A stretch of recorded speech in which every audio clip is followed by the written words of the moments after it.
Next gen நேயர்கள் அனைவருக்கும் இனிய நல்வாழ்த்துக்கள். எல்லோரும் நன்றாக இருப்பீர்கள்.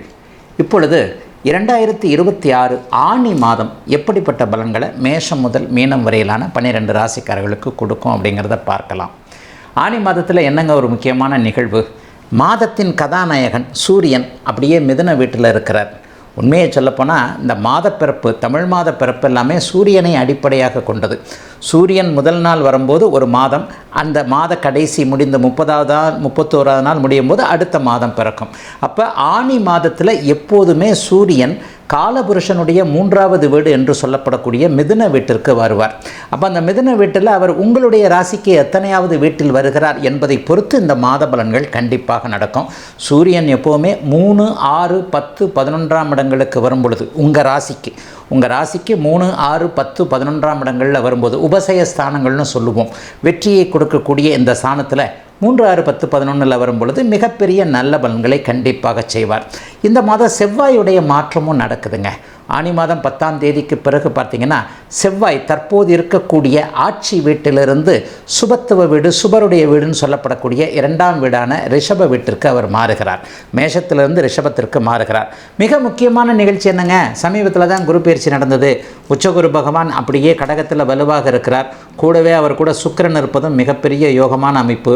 சனியால் துன்பப்பட்டு கொண்டிருக்கக்கூடிய விரயச்சனி, அஷ்டமச்சனி, கண்டச்சனி, அர்த்தாஷ்டமச்சனின்னு சனியால் துன்பப்பட்டு கொண்டிருக்கக்கூடியவர்கள் எல்லாரையுமே ஆறுதல் படுத்துகின்ற விதமாக இந்த சனிக்கு உச்சகுருவின் பார்வை கிடைப்பது என்பது சனியுடைய வாழை சுருட்டி வச்சுக்கிட்டு கொஞ்சம் இருக்கக்கூடிய ஒரு தன்மை.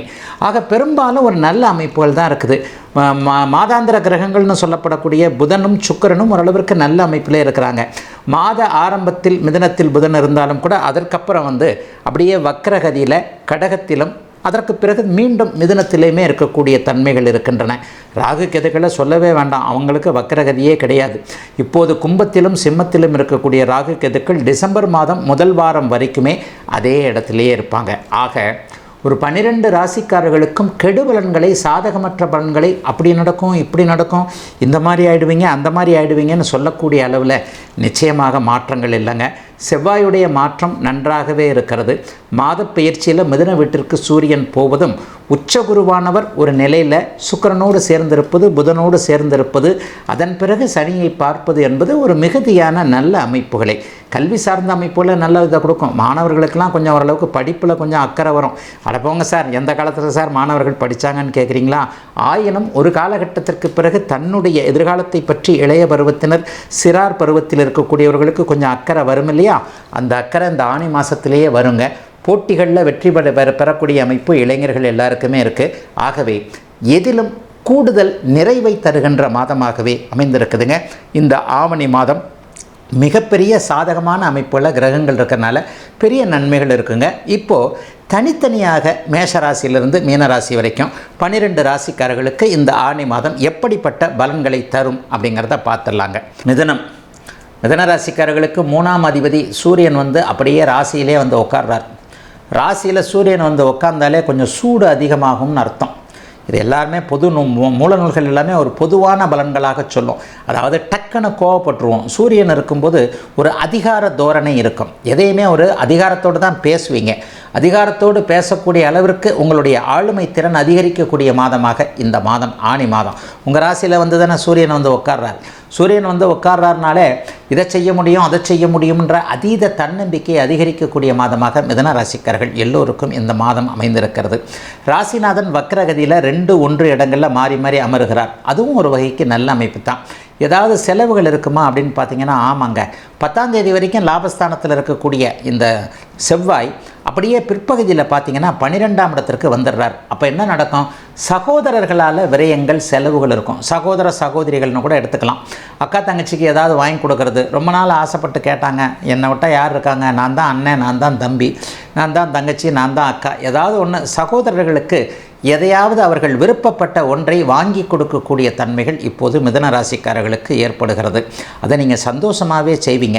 சிலருக்கு சகோதரர்களால் விரயங்கள் ஏற்படும். ஐயா போயா என்னையா பண்ணுறது, இப்படி தான் பண்ணுறாரு, என்ன இருந்தாலும் என் கூட பிறந்தவன், என் ரத்தத்தை நான் விட்டு கொடுக்க முடியாதுன்ட்டு சகோதர பாசத்தின் காரணமாக ஒரு பணம் செலவு செய்யக்கூடிய தன்மைகள் உண்டு.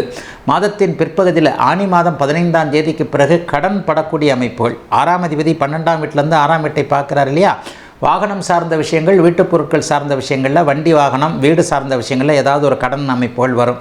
ஆகவே கடன் வாங்குறதுல கிரெடிட் கார்டை யூஸ் பண்ணுறதுல மட்டும் கொஞ்சம் கவனமாக இருங்க. தேவையில்லாத விஷயத்திற்கு கிரெடிட் கார்டை உபயோகப்படுத்த வேண்டாம். ஆனால் 2ஆம் இடத்துல குரு பகவான் வலிமையாக வந்து உட்கார்ந்திருப்பது, ராஜயோகாதிபதியான சுக்கிரனும் 2ஆம் இடத்துல இருக்கிறது என்பது பணவரவிற்கு மிகப்பெரிய நல்ல பலன்களை கொடுக்கக்கூடிய ஒரு நல்ல அமைப்புங்க. அட்டகாசமாக இருக்குதுங்க. இது வரைக்குமே பணம் சம்பாதிக்க முடியாமல் இருந்தவங்க, கொரோனாவிலேருந்து எனக்கு என்னமோ ஆச்சுங்க, யாரோ எனக்கு சூன்யம் வச்சிட்டாங்க, சரியாகவே இல்லைங்க, வேலை நல்லா இல்லை, தொழில் நல்லா இல்லை, வியாபாரம் நல்லா இல்லை, சம்பாதிக்க முடியல, வீட்டில் மரியாதை இல்லை, அது இல்லை இது இல்லைன்னு ஒரு 5-6 வருடங்களாக தன்னைத்தானே இழந்தார் போல சில நிலைகளில் கொஞ்சம் ஒரு மாதிரியான கலக்கத்தில் இருக்கக்கூடியவர்கள் அனைவருக்கும் இப்பெல்லாம் ஒன்றும் கிடையாது. நீங்கள் பெரிய அளவில் முன்னேற்றத்தை அடைய போகிறீங்க. மறுபடியும் பணவரவு வரப்போகிறது என்பதற்கான அடையாள மாதமாக இந்த மாதம் கண்டிப்பாக அமையும். மாதத்தின் பிற்பகுதியில் 3ஆம் இடத்திற்கு சுக்கிரன் வந்து விடுகிறார். 3ஆம் இடத்திற்கு சுக்கிரன் வந்தாலே பெண்களால் உதவிகள் கிடைக்கக்கூடிய தன்மைகள் உண்டு. பெண்கள்னால் அந்த உங்களுடைய அம்மாவாக இருக்கலாம், அக்காள் தங்கையாக இருக்கலாம், பெற்ற மகளாக இருக்கலாம், சக தோழிகளாக இருக்கலாம், காதலியாக இருக்கலாம், மனைவியாக இருக்கலாம். பெண்வழி உறவுகளின் மூலமாக மிகப்பெரிய நன்மைகள் இப்போது மிதுன ராசிக்காரர்களுக்கு மாதத்தின் இறுதியில் இருக்கக்கூடிய எல்லாம் நல்லபடியாக நடக்கக்கூடிய மாதமாக அமைஞ்சிருக்குங்க. ஆனி மாதம் மிதுன ராசிக்காரர்கள் எல்லோருக்கும்